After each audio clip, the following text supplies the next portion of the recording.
What is up, YouTube?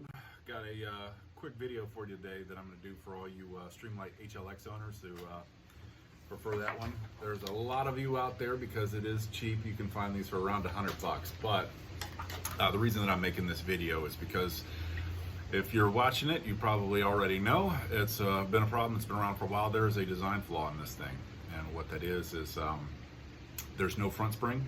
There's only a front contact.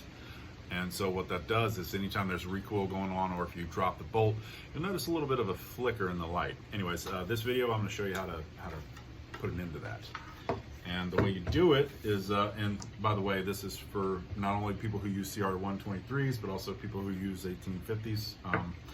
I do use a different O-ring for both, and I'll explain why. Basically, the one that I like to use is the 9/16 O-ring.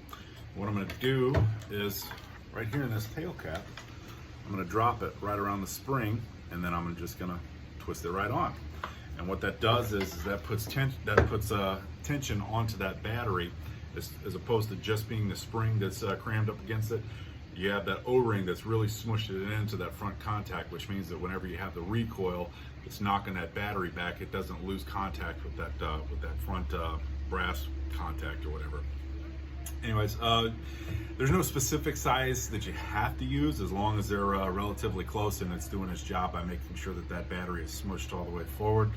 I've been using a 9/16. You can also use a 14 millimeter, which is a damn near identical size, or 12 millimeter. If you do have the 18650, you're probably going to need something a little bit thicker, because O-ring is just a little bit thicker, and that's because this thing is just a shade shorter than it is if you're stacking two CR123s.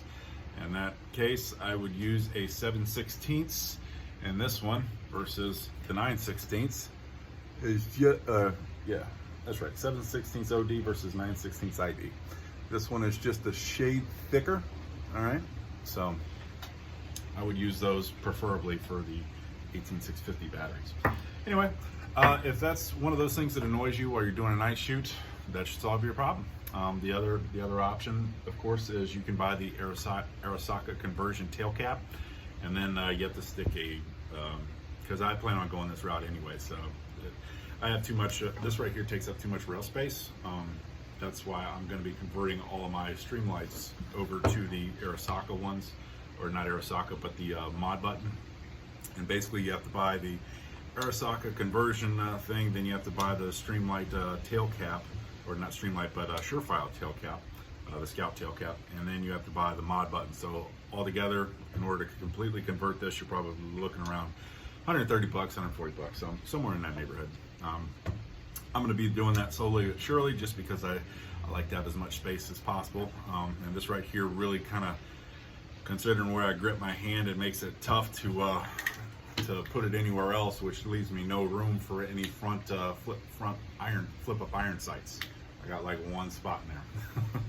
But anyways, if you have any questions as far as which O-ring you should use, just to kind of recap, for the 18650, use a 7/16 OD O-ring, which you can find all of these at any local hardware store. I got all these at Ace. 9/16 ID O-ring is what I use, or 14 millimeter, which are damn near identical. Those should work if you're using the double CR123 batteries. But anyways, thanks for watching the video, guys, and y'all have a good day.